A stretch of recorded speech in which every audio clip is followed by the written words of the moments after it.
C'est bien fait, il est passé à l'arrière, il casse de plaquage. Et attention, il a du soutien à la fin de passe, c'est magnifique. Oh, l'essai, c'est peut-être l'essai de la saison. Extraordinaire pour un essai fantastique. Quel essai! C'est la pépite du rugby français. Ce jeune joueur de 23 ans est très prometteur. Passé par les clubs de Tarbes, Pau et Auch, il évolue désormais avec le club de Perpignan depuis 2008 en première division du rugby professionnel. Titulaire indiscutable avec son club, il est champion de France en 2009 et soulève le bouclier de Brennus, le Graal, tant convoité par tous les clubs du top 14. Tout semble alors lui sourire et pourtant, tout va s'effondrer en un seul petit instant.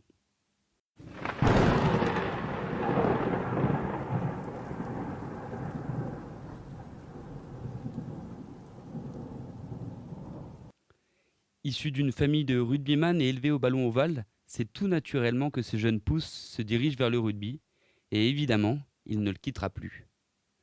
Un soir de novembre 2008, le public d'Aimé Giral, l'antre du club perpignanais, découvre un jeune minot d'à peine 19 ans. Ce jeune minot, c'est Florian Cazenave. Son poste, demi-mêlée. Pas très grand, pas très gaillard, mais plein de fougue et de potentiel. Pour son premier match en professionnel, il rentre en cours de jeu et débute alors les premières minutes de sa carrière. C'est un très jeune joueur, de Auch, un profil tout à fait juvénile. Une excellente rentrée en jeu, une victoire, son départ est lancé.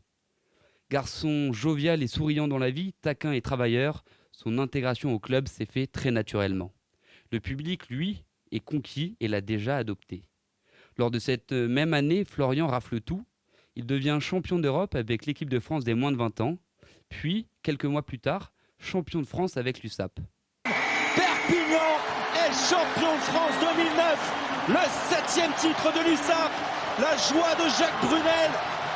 Oh, les images magnifiques, forcément des Catalans qui font une saison incroyable. Une année 2009 bien remplie, qui présage que du bon pour le reste de sa jeune carrière. La saison suivante, Cazo, comme l'appellent ses coéquipiers, prend du galon. Il joue 27 matchs sur 30 possibles. Son éclosion ne se fait pas tarder et il est même présagé pour jouer avec le 15 de France. Désormais connu et reconnu pour son talent, Flo n'est qu'à l'aube d'une carrière grandissante.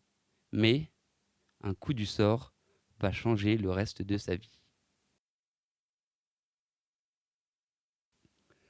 Nous sommes un soir de juillet 2013 à la feria de Céré, petit village des Pyrénées-Orientales.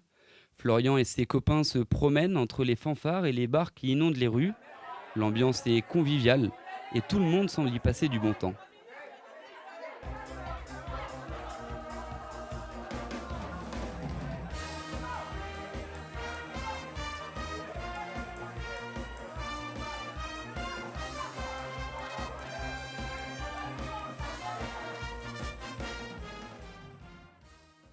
Alors que Florian et ses copains fanfaronnent chahutent dans une ambiance bon enfant, le jeune prodige s'écroule brutalement au sol.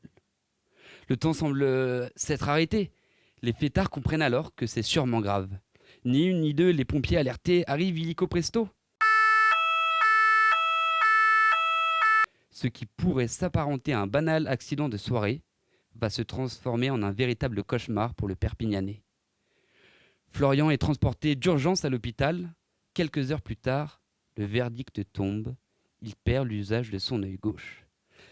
Bagarre, bousculade, ivresse, à l'époque, beaucoup de rumeurs circulent à Perpignan.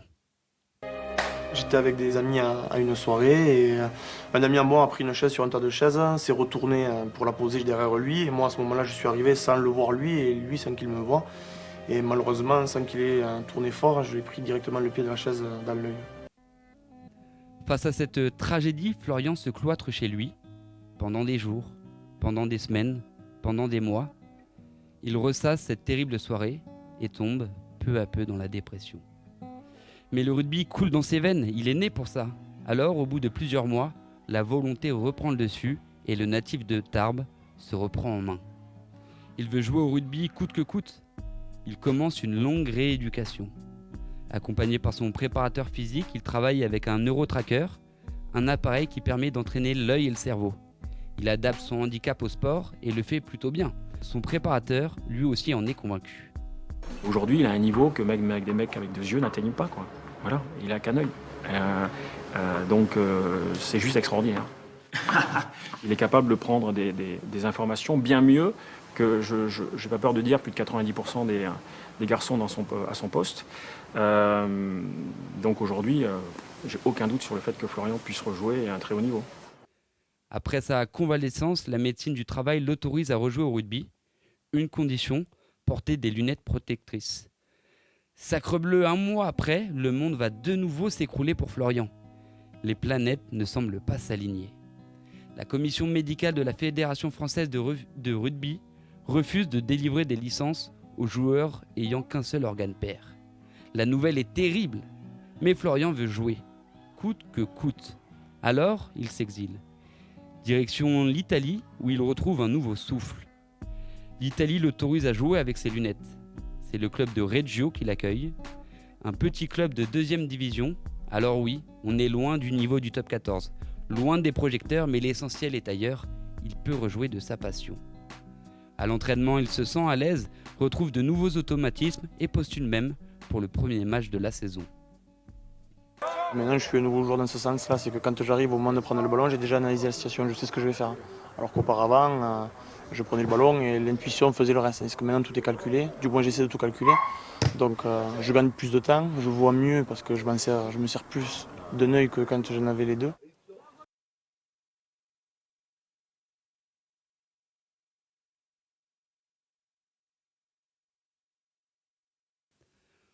En 2017, 3 ans après le drame, Florian va pouvoir rejouer en France. Cette histoire est complètement dingue. Les planètes semblent enfin alignées et un homme y est pour quelque chose, un homme qui sera le premier soutien de Florian. Il s'appelle Bernard Laporte. Il est le nouveau président de la Fédération française de rugby et ce dernier compte bien faire bouger les choses. Il change donc le règlement. Résultat, les fameuses lunettes sont désormais autorisées. Florian y voit évidemment une deuxième vie et un second souffle. Et c'est dans le club de Brive qu'il va se relancer. Un club qui lui avait promis de le recruter si la France homologuait ses lunettes. C'est chose faite. Ça et là d'arrêter de jouer au rugby. Et c'est vrai que ce lien entretenu avec Brive m'a permis maintes fois de me dire accroche-toi, il peut peut-être arriver quelque chose de très intéressant. C'est pas un aboutissement, mais c'est une renaissance. À force de travail et d'espoir, Florian retrouve le haut niveau. Nicolas Godignon, alors entraîneur de Brive, l'affirme, malgré son handicap, Cazenave reste un très bon joueur.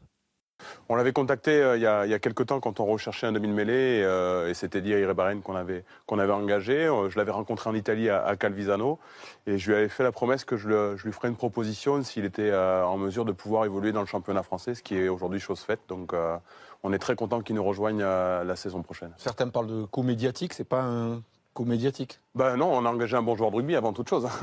C'est vrai qu'il a eu un accident de parcours, un accident domestique qui est évidemment dommageable, mais ça a toujours été un bon joueur. Je pense qu'il a développé une vraie vision périphérique avec l'œil qui lui reste. Et aujourd'hui, on ne peut pas perdre son talent.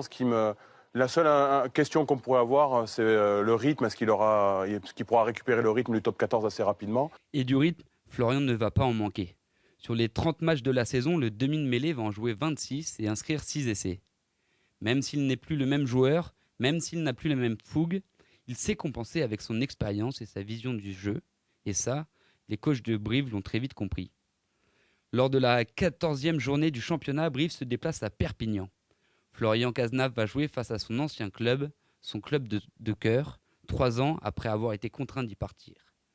Après 65 minutes de dur labeur sur le terrain, le briviste sort et le stade d'Aimé Giral va lui offrir sa plus belle des sorties. Très beau moment là, à Aimé Giral avec la sortie de Florian Cazenave.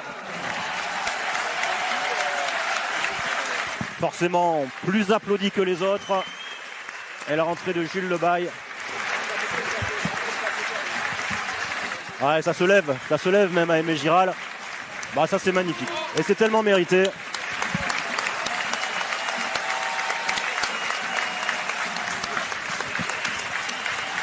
Bah ça y est, leur l'arme, Florian Cazenave, et nous on n'en est pas loin. Bah, c'est vraiment un garçon qui le mérite, bien évidemment, Florian Cazenave. Et là, il a standing ovation de son stade. Et ça vaut tous les applaudissements qu'il a pu avoir. Un vrai beau moment qu'on a vécu là, à Aimé Giral à l'instant, à la 65e minute de jeu. La fin de saison sera marquée par une relégation du club corrézien en 2e division. Pour Brive, c'est terminé le top 14. Les brivistes évolueront en Pro D2 la saison prochaine. Mais cela restera anecdotique pour le natif de Tarbes qui aura su retrouver le rugby professionnel. Pour terminer, je citerai Confucius. Confronté à la roche, le ruisseau l'emporte toujours, non par la force, mais par la persévérance. J'ajouterai également une phrase de Christopher Reeve. Un héros est une personne ordinaire qui trouve la force de supporter, de persévérer en dépit d'obstacles écrasants. Ces 2 citations semblent parfaitement résumer l'histoire de cet incroyable garçon. Dans une époque où les gens se plaignent pour tout et pour rien, est-ce que Florian ne serait-il pas un bon exemple à suivre ?